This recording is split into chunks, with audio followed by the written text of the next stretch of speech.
छठे वर्ष में गाय चराने के लिए गए। कार्तिक शुक्ल पक्ष की अभी जो तिथि है, अष्टमी तिथि को गोपाष्टमी जिसे कहा जाता है। आज गौओं का सम्मान नहीं हो रहा है, गौ माता की दुर्दशा है।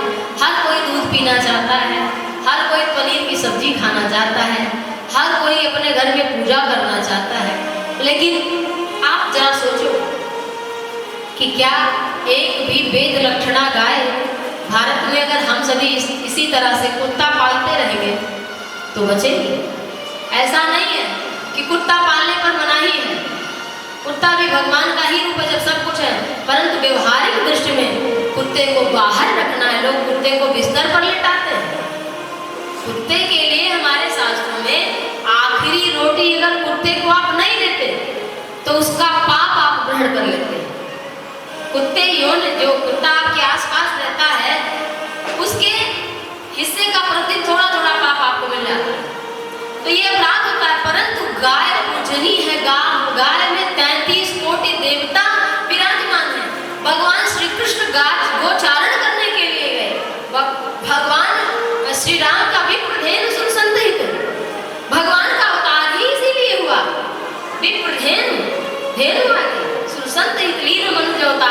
तो गाय का भैया सम्मान करो। कहीं मिल जाए गौ माता या कोई गौशाला है, कुछ ना कुछ अपना एक मुट्ठी नहीं आप रोटी दे पा रहे हो, गाय को आसपास नहीं मिल रही है, तो थोड़ा थोड़ा आटा का भी ये हो कि चलो महीने में 10 किलो आटा, 5 किलो आटा नहीं है आपके पास, बहुत गरीबी है तो भाई 2 किलो आटा,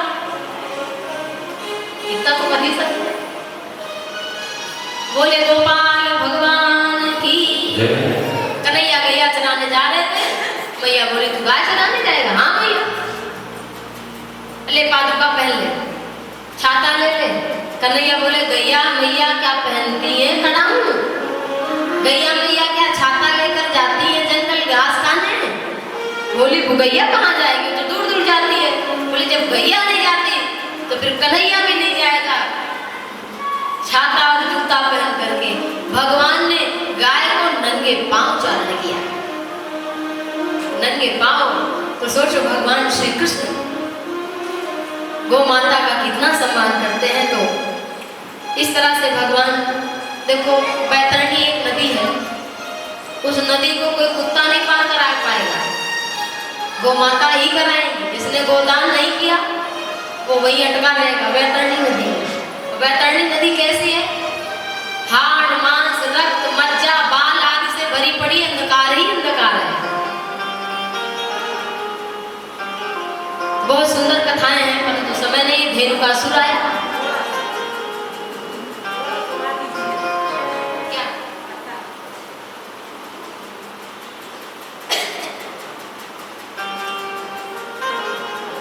गौ माता में तो संपूर्ण ब्रह्मा विष्णु दो लोग मुख्य हैं। ऐसे तो गाय के सिंह में, गाय के खुर में, गाय के पूंछ में सब विराजमान है। एक एक देवता ब्रह्मा विष्णु महेश सहित। लेकिन दो की बड़ी महिमा है हमारे शास्त्रों में, गंगा की और लक्ष्मी की। कौन चाहता है हमारे घर में लक्ष्मी ना हो? कोई है ऐसा कि लक्ष्मी की अवहेलना करके हर आदमी अमीर बनने की कोशिश करता है। लेकिन लक्ष्मी जब गौ माता में सारे देवता प्रवेश कर रहे थे तो लक्ष्मी माता बोली कि हम नहीं जाएंगे गाय। गंगा बोली बहन सही है, मैं भी नहीं जाऊंगी, हम दोनों नहीं जाएंगे, सबको जाने दो। ये लोग तो ऐसे ही हैं। जब सारे देवता देवियां सब समस्त ऋषि मुनि सब विराजमान हो गए, कहीं जगह ना बचा, अकेले दोनों रहने लगे। जो लोग परिवार की महत्ता को नहीं समझते हैं, अकेले रह लेंगे, उनको अलग रहना अच्छा लगने लगता है। थोड़ी दिन बाद सांसारिक जीव तो बोर ही होने लगता, अकेले क्या करके भजन में तो मन लगता नहीं, तो कम से कम परिवार में रह के भजन करो। अब जब गंगा लक्ष्मी सब परिवार से विलग हो गई, देवताओं से, विष्णु भगवान से, ब्रह्मा से, सब क्या करे दोनों हाथ जोड़कर भगवान नारायण से बोले कि हे प्रभु हम भी आपके साथ रहना चाहते हैं। गंगा और लक्ष्मी एक तो चरणों से निकली है और दूसरे चरण दबाती रहती है, दोनों आई। भगवान ने कहा कि देखो अब तो गौ माता के विक्रय में कोई स्थान है नहीं। गौमूत्र में अगर चाहो तो गंगा तुम निवास कर सकती हो, और गोबर में चाहो तो तुम लक्ष्मी निवास कर सकती हो। यहाँ अभी तक कोई देवी देवता नहीं बैठा। अब करें तो क्या करें? अब गौ माता के मूत्र में गंगा माँ साक्षात विराजमान हो गई। बोले गंगा मैया की। और गोबर में महालक्ष्मी विराजमान हो गई। बोले महालक्ष्मी मैया की। एकमात्र गाय की पूजा कोई कर ले तो 33 कोटि देवी देवताओं की पूजा हो जाती है। और दूध नहीं होगा तो शंकर जी का अभिषेक कैसे करेंगे? कर पाएंगे? कोई आपको दीपक जलाना अखंड नवरात्रि में कहां से करेंगे आप? घी तो चाहिए ना। इसलिए गौ माता की थोड़ी सेवा आसपास हो तो करते रहिए, क्योंकि जिसके लिए भगवान गोपाल बने, बोले गोपाल भगवान की। यमुना में काले नाग रहता था। भगवान श्री कृष्ण को पता चला कि सारे पशु पक्षी गैया हमारी मर जाएंगी। एक दिन जल पिया और कई गायें मर गई। भगवान श्री कृष्ण ने अमृतमयी दृष्टि से उनको जीवित किया, गायों को। एक दिन बलराम जी से बोले कि आप तो भैया आज रहने तो गैया चराने को, साथ में जाने को, खेलने को। बोले क्यों? आज आपका जन्मदिन है। अच्छा, अब कृष्ण को करना क्या था? काली को यमुना से निकालना था। अब भगवान बलराम कौन है? शेष नाग है। तो नाग वो भी है, नाग वो भी है। तो किसी जाति वर्ग को अगर दुख दिया जाता है तो उसका विरोध करता है। तो इसलिए बोले भैया आप यही रहो। और कन्हैया आ गए। गेंद खेलते खेलते यमुना में जानबूझकर फेंक दी और सोए कदम के पेड़ पर चढ़ गए। ग्वाल बाल बोले कूदना मत कन्हैया, बहुत भारी नाग 100 फड़ों वाला रहता है। आज तक जो गया यमुना में बच के ना आया। तब तक कन्हैया देखते देखते छलांग लगाए, नीचे कूद पड़े और काली फुफकार करके उठ पड़ा। भगवान श्री कृष्ण तांडव गति मुंडन पर नाचते गिरधारी। भगवान श्री कृष्ण उसके फड़ों पर 100 फड़ों पर एक एक पक करके नाचने लगे, त्रिभंगी लाग। भगवान श्री कृष्ण नृत्य करने लगे, ऐसा अद्भुत नृत्य। एक एक फण उठाता उसको भगवान श्री कृष्ण यमुना के मध्य में कुचल डालते। रक्त रंजित हो गया। काली नाग भगवान के शरणागत काली नाग की पत्नियां वो सब आई और बोली प्रभु आपने अच्छा किया, आपने दंड देकर इनको अच्छा ही किया, क्योंकि आप तो अच्छा ही करते हैं। बहुत प्रकार से नाग पत्नियों ने भगवान की स्तुति की है। काली नाग बोला कि हमको भी तो 2 बार कृष्ण से कर लेने दो।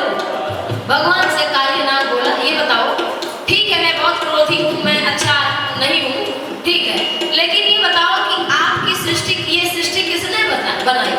कृष्ण बोले हमने बनाई। तो कहा नाग किसने बनाया? कहा हमने बनाया। कहा स्वभाव किसने बनाया? कहा हमने बनाया। तो कहा जब सब कुछ आपने बनाया तो हमारी क्या गलती है? भगवान बोले बात तो तुम सही कह रहे हो, सब कुछ तो हम ही ने बनाया, लेकिन बात यह है कि तुम भक्ति में रह करके ये सब काम ना करो। यमुना भक्ति है और भक्ति में रहकर दम्भ मत करो। इसलिए भगवान ने नृत्य करते हुए कहा कि तुम रमणक द्वीप जाओ, वही रमण करो, वही ये सब भोग विलासता का काम रमणक द्वीप, भगवान ने एक द्वीप बनाया। कहा वहां जाओ। कहा गरुड़ महाराज जी हैं, सर्पों का भक्षण करते हैं, कहाँ जाए?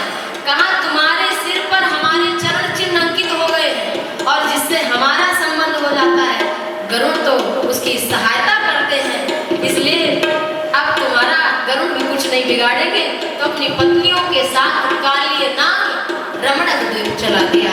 और इस कथा को जो नित्य सोते समय स्मरण कर ले या प्रातः काल स्मरण कर ले, कभी उसकी मृत्यु सर्प के द्वारा नहीं हो सकती। कभी बस यही याद कर लेना है कि काली नाग की कथा, इतना ही याद कर लो। भगवान ने नृत्य किया, उसको रमणक द्वीप, या कुछ नहीं, बस नाम ले लो, स्मरण में कर लो, इससे आपको कभी सर्प मृत्यु भय नहीं रहेगा। बोलिए कृष्ण भगवान की। आगे भगवान ने दावाग्नि का पान किया। प्रत्यक्ष अप्रत्यक्ष जो भी हो रहा है जीवन में वह सब भगवान के द्वारा हो रहा है, यही हमें अनुभूति होनी चाहिए। वर्षा ऋतु का बहुत सुंदर मार्मिक वर्णन किया गया है। और फिर वेणु गीत का वर्णन, ब्रह्मानंद और विषयानंद दोनों ही वेणु गीत के सामने फीके हैं। जब भगवान श्री कृष्ण मुरली बजाते हैं तो हिरनिया अपलक नेत्रों से भगवान को देखती रहती है। भगवान श्री कृष्ण की मधुर मुरली की धुन सुन करके देवांगनाओं के दुपट्टे धरती पर आ जाते हैं। कल्प वृक्ष स्वयं आकर के नीचे गिरते हैं। गौ माता के स्तनों से स्वयं दुग्ध की धारा बहने लगती है। यमुना का जल ठहर जाता है। हिरनियां घास चल रही होती हैं, कान खड़े करके, जैसे मानो चित्र किसी ने हिरनी का बनाया हो, वो घास खा रही हो। इस तरह से भगवान की जब बंसी बजती है तो जड़ चैतन्य चैतन्य जड़ हो जाते हैं। जो चेतन को जड़ करे जड़े करे चैतन्य, अस समर्थ रघुनायक कहीं भजे जीवते धन्य। जब भगवान श्री कृष्ण वन से आए तो गोपियों ने कहा, हे मुरहर रंधन समय माम कुरु मुरली मुरली रमम मधुरम। आप तो बंसी बजाया ही मत करो, शाम के समय तो बिल्कुल नहीं। कृष्ण ने कहा, क्यों? कहा, जब आप मुरली बजाते हो तो जो चलते फिरते लोग हैं वो जड़ हो जाते हैं जैसे मूर्ति, और जो मूर्ति है वो चैतन्य जैसे हो जाती है। जड़ चैतन्य चैतन्य जड़। तो हे प्रभु, जब हम चूल्हे पर भोजन बनावे ना तो सूखी लकड़ी रस टपकाने लगती है, और जब रस टपकने लगती है तब चूल्हा जल नहीं पाता। फिर भोजन कैसे बन पावे? सुंदर मधुर मुरली की धुन का वर्णन किया है। फिर हेमंत ऋतु मास में हेमंते प्रथमे मासे व्रत नंद ब्रज कुमारी का भगवान श्री कृष्ण को बोले बाल कृष्ण भगवान की। तो हमारे आचार्य जी और पधारे हैं, हमारे राजेश शास्त्री जी हमारे आचार्य जो भी पूजा कर रहे हैं। आपका भी निमंत्रण था, परंतु कुछ व्यवधान, ईश्वर कब क्या करना चाहता है वो वही जानता है। तो भगवान सभी का कल्याण किसी न किसी रूप में करते ही है। जो कुछ हो रहा है वो पहले से सब निश्चित है। तो ब्रजांगनाओं ने भगवान को पति रूप में पाने के लिए हेमंत ऋतु में पूजा की, और भगवान ने चीर हरण किया, चीर वापस भी कर दिया।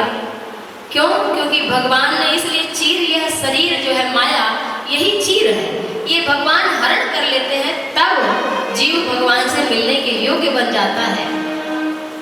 लेकिन वैसे ही दे दिया तो फिर माया क्या फिर लिपट गई? नहीं, जो एक बार भगवान से मिल जाता है फिर माया में नहीं लिपटता। क्यों? कैसे? जैसे धान है, चावल है, उसे उबाल दो तो अंकुरित हो पाएगा? चने को उबाल दो तो अंकुरित हो पाएगा? नहीं होगा। ऐसे ही भगवान जिसे अपना लेते हैं उसके अशुभ संस्कार समस्त मिट जाते हैं।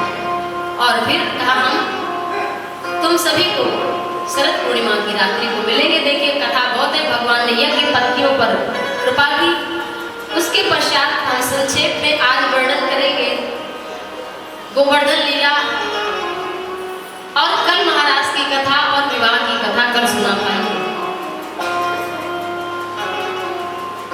7:15 बज गया है, बस स्मरण कर लेते हैं। देखो, जो कुछ अच्छी चीजें हो घर में सबसे पहले फल आए ना जाए, सबसे पहले भगवान को ही अर्पण करना चाहिए। सबसे पहले भगवान को। पर्जन्यो भगवान इंद्रो मेघास्तस्यात्मूर्तयः तेभि वर्षन्ति भूतानां जीवन प्रियणम जीवन पय। आज दिवाली के 1-2 दिन बाद ही अवसर आया तो दूध भात, दाल भात, दही भात, कड़ी भात, मीठे लोने अलोने, रसगुल्ला, रसमलाई, सब प्रकार के व्यंजन, लड्डू, कचौड़ी, पूड़ी, मीठे लोने अलोने, सब प्रकार के खटरस 56 प्रकार का व्यंजन बना। आज कन्हैया गाय चला के आए, बोले भैया बहुत महंगा रही, कहाँ बने? अरे बोले दूर दूर दूर दूर दूर, पहले पूजा हो जाएगी तब मिलेगा तुम खाने में। बोले सबसे बड़े हम हैं भगवान। अरे मुँह धोवे आवे नहीं है भी ठीक से, नहावे आवे नहीं, और भगवान बड़े बनते हैं। क्यों? किसकी पूजा होगी? कहा जाए बाबा से पूछ। नंद बाबा के पास गए, कहा बेटा नए नए अनाज आए हैं और सबसे पहले इंद्र भगवान की पूजा। अरे वो इंद्र भगवान है, अरे पूजा नहीं करनी है तो गोवर्धन नाथ की पूजा करो, जो हमारे गैयों को चारा देते हैं। गाय दूध देती है, उससे घी बनता है, घी बनता है तो उससे उस धुएं से सुंदर अच्छे बादल बनते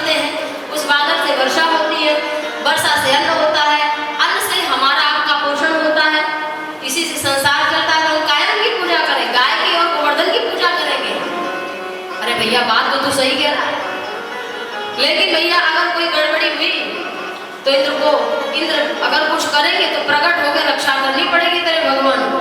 और टूटी फूटी जो सेवा है वो स्वीकार करनी पड़ेगी और प्रत्यक्ष दर्शन देना पड़ेगा। बोले ठीक, कोई बात नहीं, सब मान रहे। अब दूध बात, दाल बात, दही बात, कड़ी बात, मीठे लोने अलोने जो कुछ बनाए सब बैलगाड़ी में रखा। कृष्ण भगवान की जयकार लगाते हुए गोवर्धन नाथ जी पहुंचे और वहां पर कहा भैया पूजा शुरू हो। सांडिल्य मुनि पूजा प्रारंभ कराए। बोले गंगा लिया जमुना के जल से सब पहले स्नान कराए, लेकिन गिरिराज जी के चरणन को नख भी नहीं गीले हुए। अब इतना बड़ा गोवर्धन कहाँ से स्नान करा पाए? और स्वयं भगवान ने मानसी गंगा प्रकट कर दी। बोली मानसी गंगा की। आज भी वृंदावन में जिन्होंने सब दर्शन किया होगा तो मानसी गंगा का दर्शन किया होगा वृंदावन में। और उसके बाद फिर गोवर्धन नाथ को स्नान कराया गया, भोग लगाया गया, जयकारा लगाया गया। बोले गोवर्धन नाथ की। ऐसी जयकार को जब बोली गई तब देवराज इंद्र को ये खबर पहुंची कि 7 साल के कृष्ण की पूजा हो रही, हमारी पूजा छोड़ करके। और स्वयं सामर्थक नामक मेघमालाओं को कहा जाओ पूरे ब्रजमंडल को बहाओ, ऐसी आंधी तूफान ले आओ कि कोई समझ न पाए और सब बह जाए।